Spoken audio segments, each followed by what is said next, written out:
Hello everyone, मैं government college Bemetara से guest lecturer सृष्टि श्रीवास्तव। इस वीडियो लेक्चर में हम पढ़ेंगे प्रशांत महासागर की जलधाराएं, जो कि समुद्र विज्ञान का टॉपिक है और ये ज्योग्राफी में सेकंड सेमेस्टर में है। ठीक है, तो पिछले वीडियो में हमने क्या पढ़ा था? अटलांटिक महासागर की जलधाराएं, उसके बारे में हमने पूरा पढ़ा था कि उत्तरी अटलांटिक महासागर में कौन सी धाराएं हैं, दक्षिणी अटलांटिक महासागर में कौन सी धाराएं प्रवाहित होती हैं। ठीक है, तो अब हम यहाँ पे प्रशांत महासागर की जलधाराओं के बारे में पढ़ेंगे। तो सबसे पहले इसमें हम देखेंगे उत्तरी विषुवत-रेखीय धारा।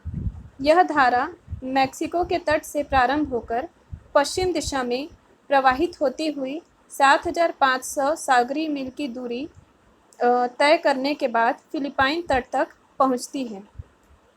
पूर्व में कैलिफोर्निया धारा तथा दक्षिण पश्चिम मानसून हवाओं के योग से इस धारा का आविर्भाव होता है। जैसे जैसे धारा पश्चिम की ओर अग्रसर होती है, इसमें दाहिने ओर से उपशाखाएं मिलती हैं और इसके जल का आयतन बढ़ता जाता है। बीच बीच में कई उपशाखाएं उत्तर तथा दक्षिण दिशा की ओर मुड़ जाती हैं। ठीक है, फार्मूसा के जो पाल इसकी एक शाखा उत्तर की ओर मुड़ जाती है तथा क्यूरोशिवो धारा से मिल जाती है। दक्षिण शाखा पूर्व की ओर मुड़कर प्रति विषुवत-रेखीय धारा का निर्माण करती है। उत्तरी विषुवत-रेखीय धारा एक अविच्छिन्न श्रृंखला के रूप में प्रवाहित होती है। इसकी उत्तरी तथा दक्षिणी सीमा में मौसमी परिवर्तन देखने को मिलता है। इसकी दक्षिणी सीमा गर्मियों में 10 डिग्री उत्तर अक्षांश तथा सर्दियों में 5 डिग्री उत्तर अक्षांश तक रहती है। इस तरह उत्तरी विषुवत-रेखीय धारा सदैव विषुवत रेखा के उत्तर में ही प्रवाहित होती है। इसके बाद है दक्षिणी विषुवत-रेखीय जलधारा। व्यापारिक हवाओं के प्रभाव से उत्पन्न होकर यह धारा पूर्व से पश्चिम दिशा में प्रवाहित होती है। यह धारा उत्तरी विषुवत-रेखीय धारा से प्रबल होती है। इसकी औसत गति 20 नॉटिकल मील प्रतिदिन तथा अधिकतम गति 100 नॉटिकल मील प्रतिदिन होती है। आगे बढ़ने पर यह बाईं ओर कई शाखाएं इसमें आकर मिल जाती हैं, जिस कारण इसके जल का आयतन निरंतर बढ़ने लगता है। न्यू गयाना के पास इसकी 2 शाखाएं हैं। ठीक है, 2 शाखाएं हो जाती हैं। उत्तरी शाखा न्यू गयाना के उत्तर से होकर प्रति विषुवत-रेखीय धारा को जन्म देती है। दक्षिणी शाखा ऑस्ट्रेलिया के उत्तरी तथा उत्तर पूर्वी तट की ओर उन्मुख हो जाती है। इसके बाद है प्रति विषुवत-रेखीय जलधारा। उत्तरी तथा दक्षिणी विषुवत-रेखीय धाराओं के मध्य पश्चिम से पूर्व दिशा में प्रवाहित होने वाली धारा को प्रति विषुवत-रेखीय धारा कहा जाता है। व्यापारिक पवनों के कारण महासागर के पश्चिमी भाग में जल का संचयन होने से पश्चिम से पूर्व दिशा की ओर सामान्य ढाल प्रवणता का निर्माण हो जाता है, जिस कारण जल एक धारा के रूप में ढाल के सहारे पूर्व दिशा की ओर प्रवाहित होने लगता है। प्रशांत महासागर में प्रति विषुवत-रेखीय धारा विकसित होती है। यह धारा पश्चिम में मिंडानोआ से पूर्व में पनामा की खाड़ी तक प्रवाहित होती है, जहाँ पर इसकी उपशाखा दक्षिण की ओर मुड़कर पनामा की खाड़ी में चली जाती है। इसके बाद है क्यूरोशिवो तंत्र। अटलांटिक महासागर में गल्फ स्ट्रीम तंत्र के समान ही प्रशांत महासागर में भी क्यूरोशिवो तंत्र का पूर्ण विकास हुआ है। यह क्रम कई शाखाओं में या कई धाराओं में से मिलकर बना है तथा इसका प्रवाह क्रम फार्मूसा से बेरिंग जलडमरू तक पाया जाता है। इसके अंतर्गत निम्न धाराएं जो हैं वो सम्मिलित की जाती हैं। इसमें पहला है क्यूरोशिवो धारा, है ना। तो उत्तरी विषुवत-रेखीय धारा फिलीपाइंस के पास दाहिनी ओर मुड़कर उत्तर दिशा की ओर उन्मुख होकर क्यूरोशिवो धारा को जन्म देता है, जो कि फार्मूसा के रिक्यू तक प्रवाहित होता है। यह धारा अटलांटिक महासागर की फ्लोरिडा धारा के समान होती है। इसका तापमान 8 डिग्री सेंटीग्रेड तथा लवणता 35 प्रति हजार होती है। ठीक है, उसके बाद है क्यूरोशिवो प्रसार। ये 35 डिग्री उत्तरी अक्षांश के पास क्यूरोशिवो धारा पछुआ हवा के कारण जापान तट छोड़कर पूर्व की ओर मुड़ जाती है तथा दो शाखाओं में बंट जाती है, जिसमें पहली एक शाखा पूर्व दिशा की ओर अग्रसर होती है और दूसरी शाखा उत्तर पूर्व दिशा में चलती है। 35 डिग्री अक्षांश के पास दूसरी शाखा भी पूर्व की ओर मुड़ जाती है। यह धारा अटलांटिक महासागर की गल्फ स्ट्रीम के समान होती है।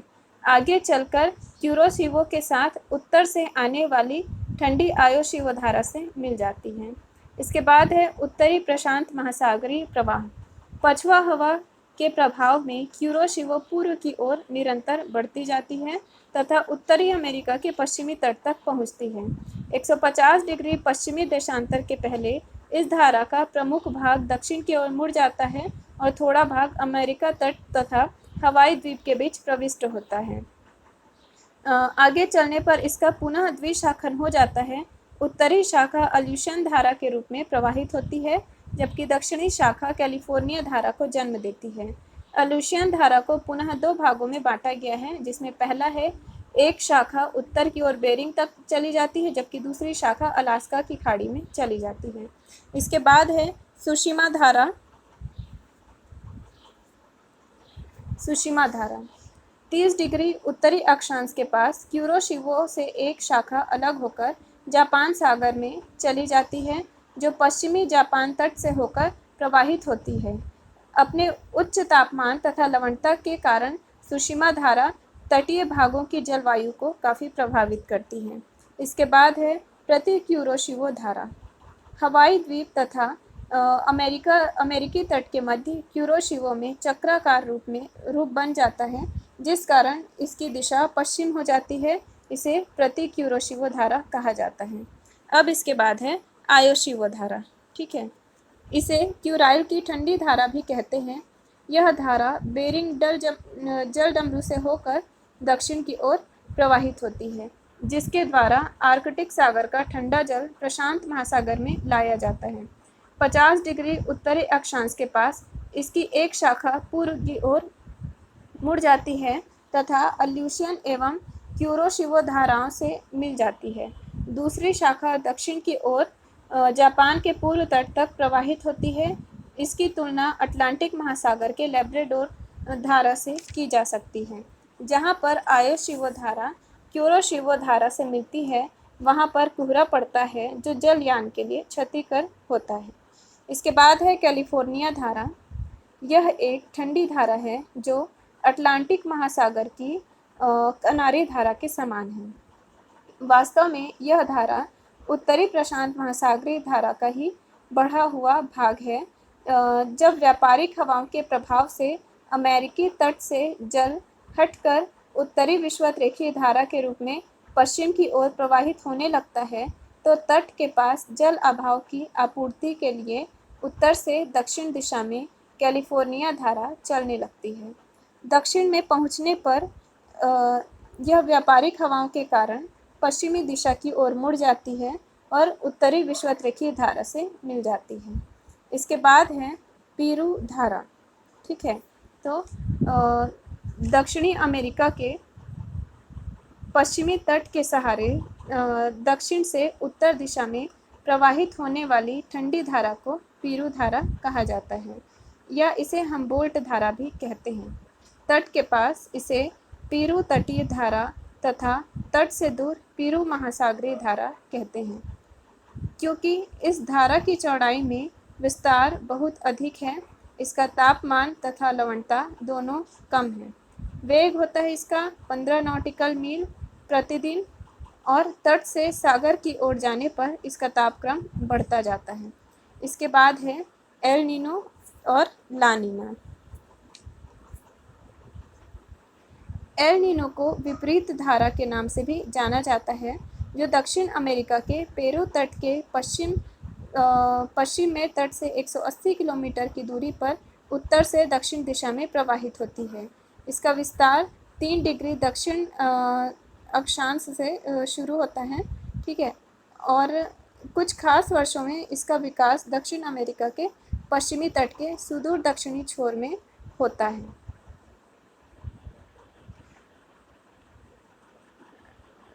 जैसा कि हम पहले भी सुने हुए हैं, है ना, तो ज्ञातव्य है कि पेरू तट के पास पेरू की ठंडी जलधारा जो है वो उत्तर दिशा में, दक्षिण से उत्तर दिशा में चलती है तथा पेरू का सागर तटीय भाग जो है वो रेगिस्तानी है। ठीक है, तो शरद काल में क्या होता है, विषुवत रेखीय विपरीत धारा दक्षिण की ओर खिसक जाती है तथा इससे क्या होता है, ये नीचे की ओर जाने लगती है।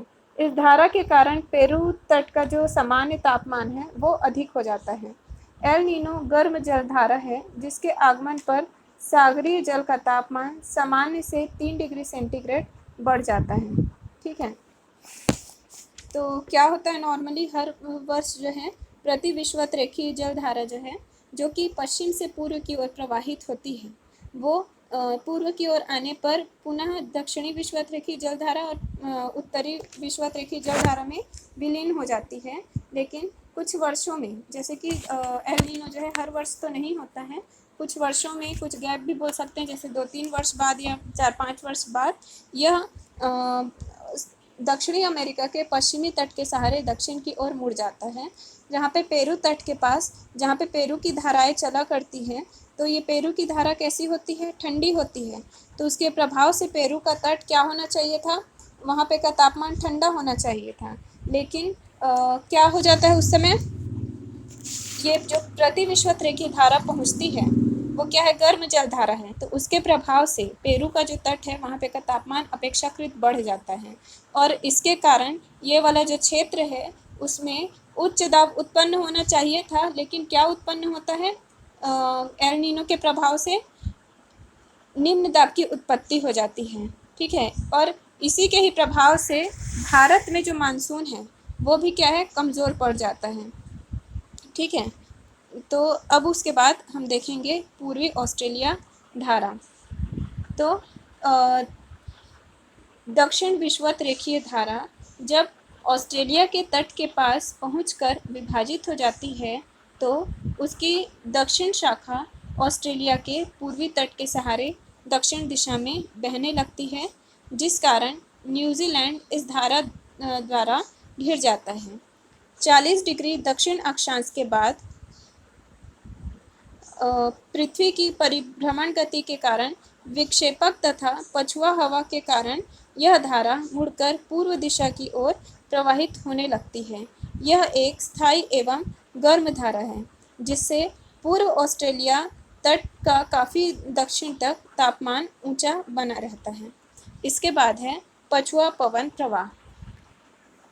तो अटलांटिक महासागर के समान ही प्रशांत महासागर में पछुआ हवाओं के प्रभाव से 40 डिग्री से लेकर 45 डिग्री दक्षिण अक्षांश के पास एक प्रबल धारा पश्चिम से पूर्व दिशा में तस्मानिया तथा दक्षिण अमेरिका तट के मध्य प्रवाहित होती है। अत्यधिक जल विस्तार और उसके गर्जन के कारण इसे गरजता चालीसा कहा जाता है। सुदूर पूर्व में जाने पर 45 डिग्री दक्षिण अक्षांश के पास इसकी 2 शाखाएं हो जाती हैं, जिसकी एक शाखा हॉर्न अंतरीप से होकर अटलांटिक महासागर में चली जाती है और दूसरी शाखा उत्तर की ओर मुड़कर पेरू धारा में मिल जाती है। तो ये था प्रशांत महासागर की जल धाराएं। अब इसके बाद जो नेक्स्ट वीडियो है उसमें हम पढ़ेंगे हिंद महासागर की जल धाराओं के बारे में। तो आज के वीडियो लेक्चर में बस इतना ही। Thank you.